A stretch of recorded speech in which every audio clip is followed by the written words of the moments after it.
Coming up on Sports Den, the high school football season has been open as the Panthers break open up a can of their own. Also, volleyball highlights. The Bengals bring it to you. You'll be surprised at what you see. Coming up on Sports Den. Watch Sports Den. Go Cougars.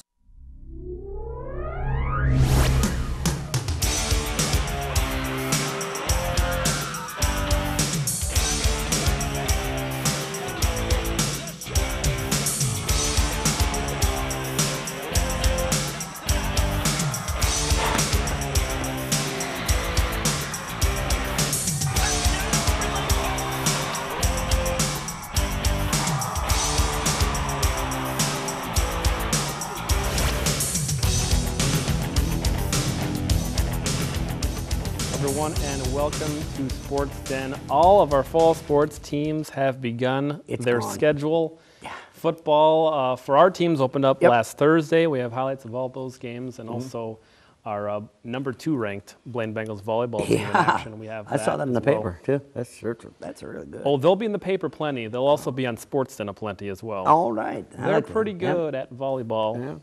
Awesome. The Panthers look pretty good at football. A few familiar faces on the Vikings sideline. Yeah. North Branch Vikings. Yeah. Not anyway. Nick Nitty and Mr. Jackson were at North Branch. Bob, not Michael. No. Let's go to the highlights. Defense on the first page. Look at that. There we're there. Let's get the defense going, shall we? All right. Here's Olinger, a huge sack, and he fumbled. Gabe Dahl gets the punt for the Panthers. Then, from 7 yards, look at this. This is easy. Evans, touchdown. Nice. They're right there. It's not done. CJ, JANU, he goes 30 yards to secure a 14-0 Panther lead. AG. No, is it AG? I don't know. Yeah, but look at this. Look at that. There's the 10 touchdown, 21-0. It's still in the first quarter. Now in the second quarter, it is AG. Okay, for 50 yards, it's going to be a touchdown. Nice move there too, huh? Very nice. That could be a play of the week nominee. That's a nomination. Yeah, we'll look at it again. Watch this. He almost fumbled it. Both of them. There's a nice touch. Whoop! I even had it before he started. I said you did. Gone. You called it. I did. Sorry. It's no need to apologize. No point is good. It's 27-0. Defense Olinger on the tip-off. It's picked off by Milburn, and he goes rumbling, stumbling. He's truck. And that's another nominee right there. Watch this one. Here's a nice tip. I'll have it. Waldron. Oh yeah. Guys can run the score, can't they? When offensive line or defensive line, I'll tell them. CJ JANU, it was a penalty, and he gets 32 yards. All he does is score touchdowns. That's it, right there. JANU. That's it. It's 34-0. Still not even a first down from North Branch. Towel. Nice pick right there. He gets it. He goes all to the, down to the 1 yard line. Doggone it. But you know what? Let's give it to him again. Because he's got time. There it is. Touchdown. You gotta finish what you start. It's a good lesson. It's 41-0. Still 3 minutes left. Towel again. Watch this one. Look at, he pulled his, he hurt his knee. Towel, he's gonna go down to the 2 yard line. And, he's hurt. But I think he should be all right. That does hurt though. But Towel, and you know what? Evans, there he is. There's a touchdown. Now, it's 48-0. There's 7 seconds left right here. Are you kidding me? Buzzer beater. Are you kidding me? Evans, he goes in for 55. It's 55-0.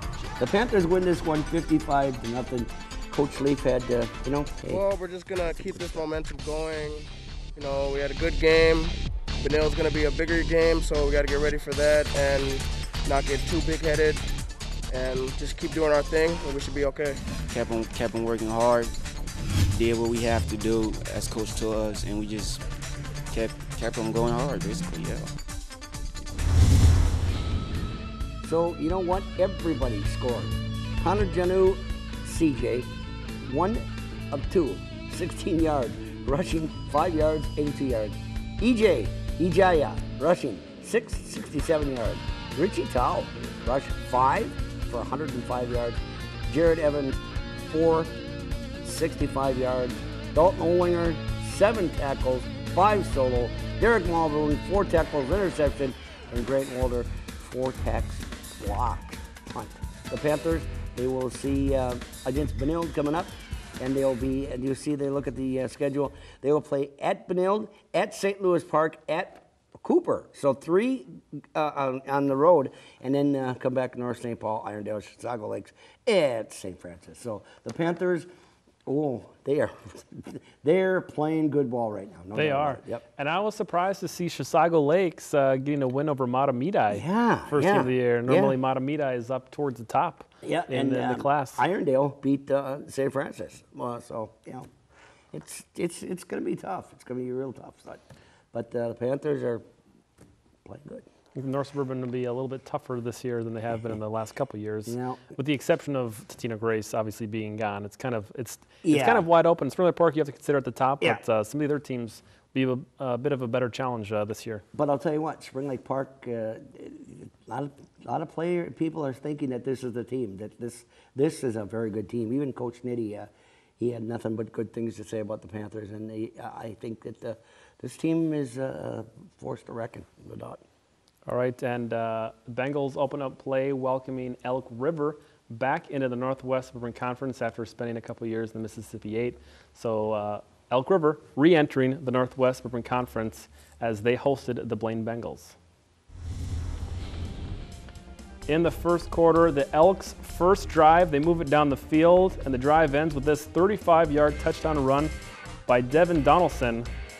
The 2-point conversion is no good. It is 6-0 Elks with the early lead. On the next drive, Dennis Bartashevsky breaks loose for a 55-yard run before he gets tripped up at the Bengal 5-yard line. And then it's Bartashevsky. He finishes what he started with a 2-yard touchdown run. 2-point conversion pass from Johnson to Mai. 14-0 Elks up early on in this one. Opening some eyes here. Bengals get things going with the ensuing kickoff, however. Joe Roble, he takes it up the wedge, gets a nice return here on some nice blocks, brought out of bounds at the Elks 27 after a 61-yard return. 3 plays later, Alex Copa on the option. He keeps and cuts through the Elk population faster than a pack of gray wolves in Idaho. It's a serious threat, Jeff. Copa with a 16-yard touchdown run, extra point, Zach Wright, 14-7, Elks still lead.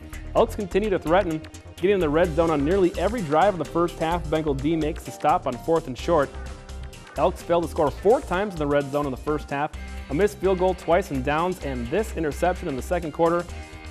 Matt Jenin with the interception for the Bengals, keeping the Elks off the board. It remained 14-7 Elks at the break. Third quarter, Bengals wide receiver turned running back Kunle Ayinde takes the handoff. Using his blocks very effectively, he shifts his way to the outside and scampers for a 64-yard gain down to the 3-yard line. Then Ayinde will finish what he started. Copa passes backwards, making this one a run play out of a pass play. And Ayinde runs it in from 6 yards out. Extra point, no good. Bengals still trail 14-13. Bengals defense tightened up in the second half. Senior linebacker Logan Elton to stop behind the line of scrimmage. Nice play there. And then it's the Bengals offense who is able to take advantage early in the fourth. Copa gets the corner to bite on the run fake, and he finds Riley Hedstrom wide open. Hedstrom makes the grab and scores from 34 yards out to give the Bengals their first lead of the night, 19-14. They go for 2, and the 2-point conversion is good. Nice pass from Copa to a diving Connor Spurbeck, and the conversion is converted. Bengals up 21-14. Bengals squash the Elks' hope of a comeback. Screenplay blown up by Alec Calbo. You ran the wrong way, son. Calbo causes the fumble. Caleb Butler, All-State wrestler and junior linebacker, the recoverer, play of the week nominee. Bengals finish off the Elks late in the game. 33 ticks left on the clock. Copa runs it in from 5 yards out. Extra point, Glenn Myers. 28-14, the final score.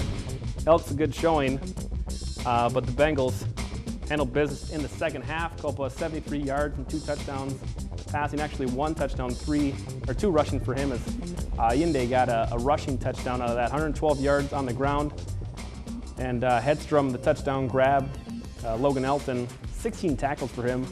Jenin, 9 tackles and interception as the Bengals they record the first win off the first year of the book. Like I said, Elks re-entering the conference, so they look good. They had some problems finishing, lots of opportunities in the red zone. Yeah. But penalties, turnovers, and lack of kicking games spelled the end for them. Bengals didn't look as dominant as we're used to seeing, especially in the kicking game. They had 3 different punters, 2 different kickers. Hopefully they get that sorted out as their net punting average was below 25 yards of attempt. But it's been a long time. Strong. They got some opportunities to fix those as we take a look at the schedule, as they'll be taking on Armstrong next before they take on Osseo. So Armstrong, hopefully they'll be able to get sort out some of those issues before they take on the Falcons and the Orioles. It's been a while since Blaine has been a team with a good kicker, and because usually normally they've had a good history. You go back to Ricky Granquist, that guy had the powder keg leg. He's kicking 54-yarders. Exactly.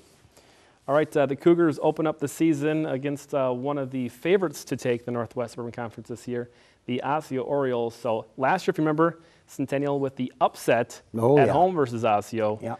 This year, Osseo not taking Centennial lightly as they hosted the Cougars. In the first quarter, Osseo has a quick first drive on the ground. Bridgeport Tussler, he is a beast. Watch this play as he breaks 7 tackles on his way to a 49-yard touchdown run. They just could not bring him down. He takes to the house from 49 yards out. Extra point makes it 7-0 Osseo. Cougars come back the other way. Michael Diggins runs it in from 17 yards out. Hans Gorowski adds the extra point. We are tied up at 7. Orioles on the kick return. Watch this. Troy Cray. He's going to get a big return here, setting up the Orioles. He goes 78 yards. He makes his way all the way down to the Cougars' 12-yard line, giving them the short field.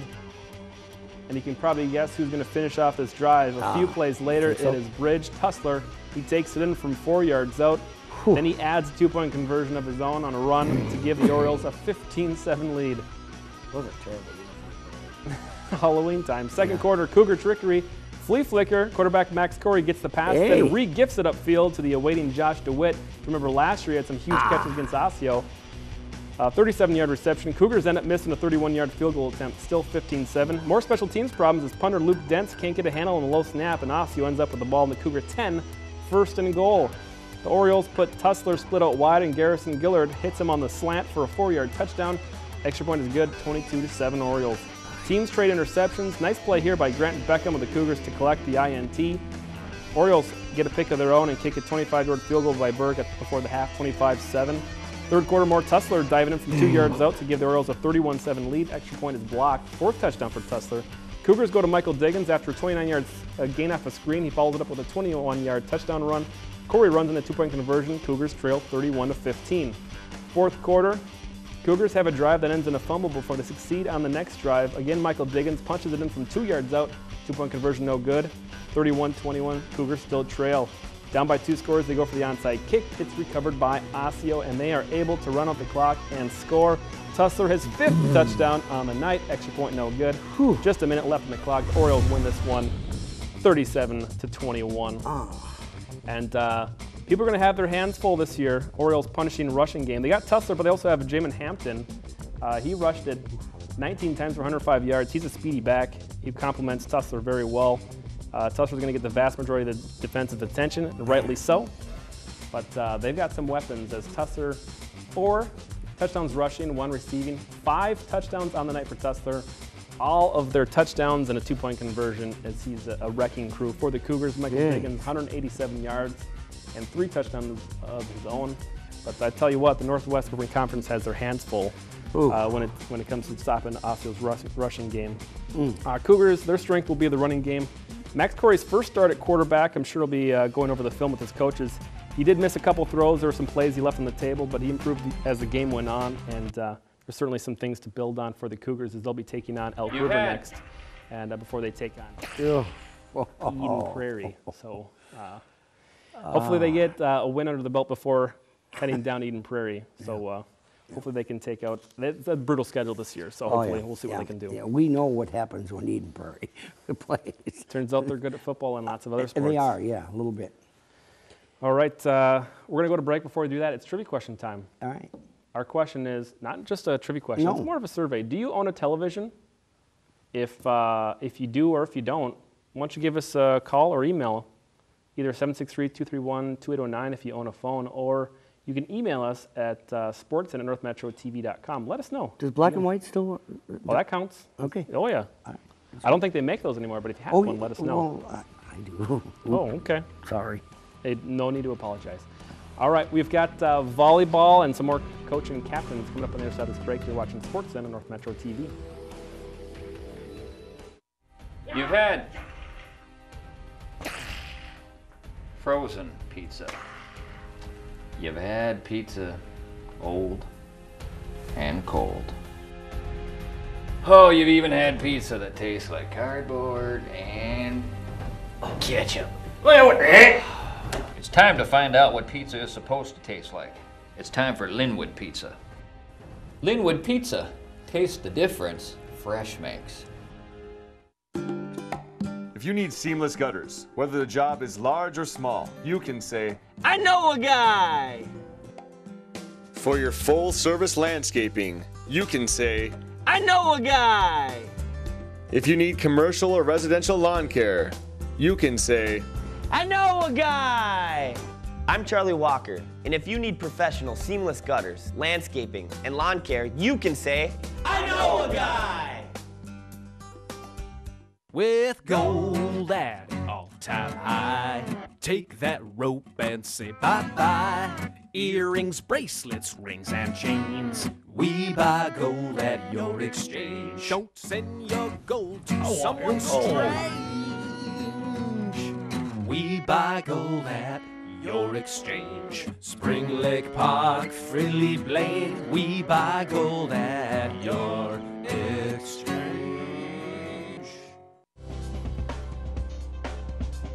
Join Ben Hale and Danica Peterson every Friday on North Metro TV News. Welcome back to Sports Den, boys and girls and children and adults of all ages. I forgot to introduce at the beginning of the show. This is Jeff Dinsmore. Oh, yeah. I'm Kenton Kipp. I feel terribly embarrassed that I forgot to introduce us. Well, they know us anyway. I don't know. Yeah, well, yeah, Some people know us. that's true. That's all right, though. To those that don't, he's Jeff, I'm Kenton. That's right. And Blaine Volleyball, if you don't know, they're the number 2 ranked team in Class 3A. They are good. They were really good the last 2 years, really good last year, and then they returned almost everybody. So they are, again, extremely good this year. Yeah. They have a tough non-conference schedule, but I like that. Mm-hmm. They scheduled Minnetonka Skippers, and let's take a look at the highlights. As the Skippers, the 5th ranked team, and Blaine, they're numero dos. That's number 2 in Espanol. Oh, yeah. Look out, they're throwing T-shirts with humorous results. I think Gorman's going to be upset with her. Her hair looks really nice, though. I got to say that. In the first set, Catherine Hawkins serves up the ace. Nice serve from Kitty Hawk, and the Bengals take the lead, and they keep it. Lydia Dimke, now a junior, has the role of setter and hitter. She decides to hit this one and puts it away for the kill. Tonka starts closing in. Taylor Morgan absolutely drills this one to the floor. Boom, that's a Play of the Week nominee. Taylor just a sophomore, but she plays like a super sophomore. Ridiculous hit. She absolutely destroys the ball. The Skippers have no chance. I love watching this hit, Jeff. I'm a big fan of the Bengals and Taylor Morgan. They're a lot of fun to watch. A dynamic athlete, Morgan is. A dynathlete. Kill sparked an 11-1 run to close out the first set. Bengals win. El Juego numero dos. That's game number 2 in Espanol. I knew it was. Rebecca Hawkins with the kill. Bengals take control once again. Game point. Taylor Morgan slides from the middle to the outside and just listen. Kaboom. Take that. 25-16 Bengals with El Juego numero dos. Game number 3. Errant pass goes to Michaela Purnell. She puts that one away as the Skippers try to stay afloat in game 3. They keep it close. The Bengals go to Morgan, and she once again puts it away. She delivers. 25-22, Bengals pull off a 3-game sweep. We caught up with Morgan and Sierra Trost after the game.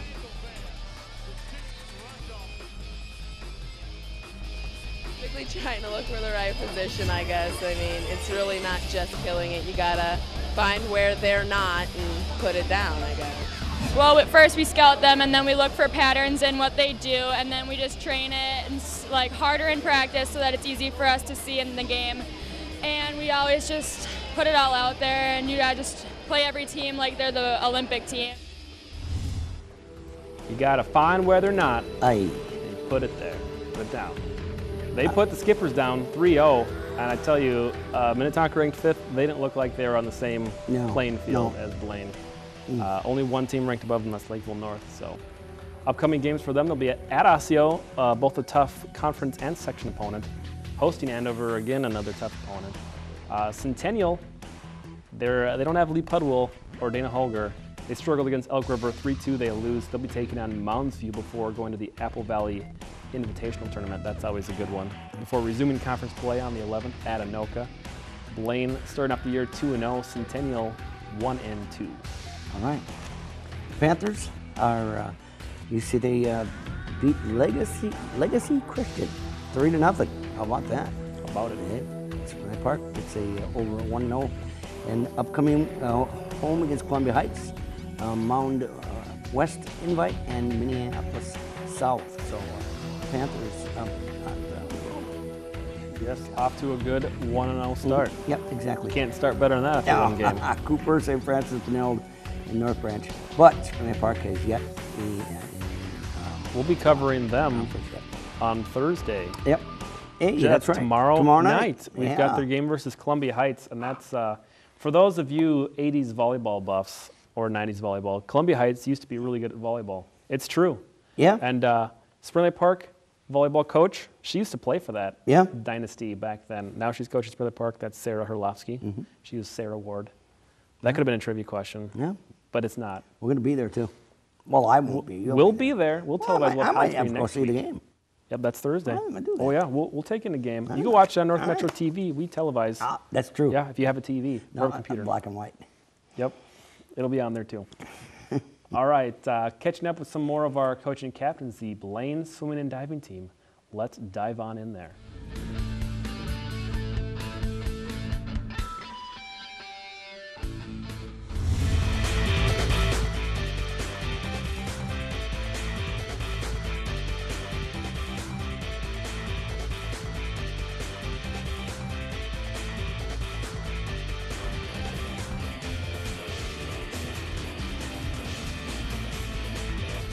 We had a good season last year.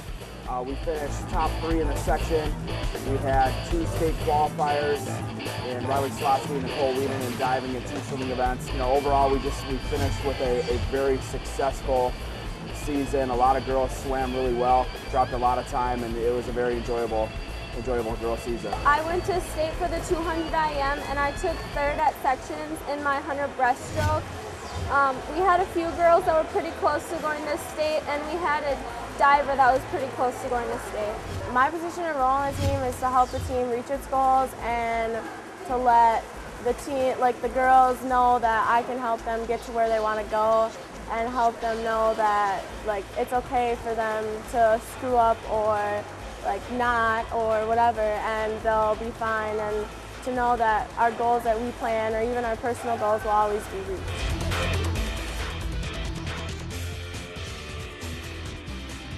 Every day we try to preach, give 100% to the girl next to you, sell out to the team.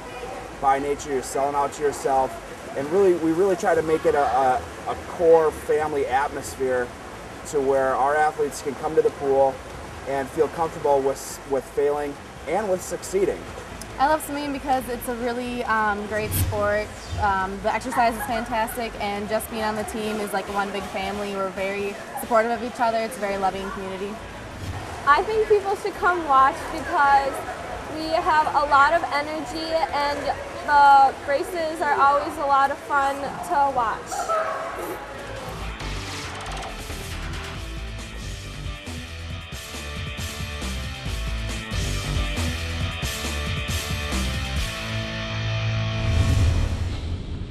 The Bengals swimming and diving team looking to make a splash this year, and they should. Hopefully the diving team makes minimal splashing, because if we learn anything from the Olympics, you want as little splash as possible.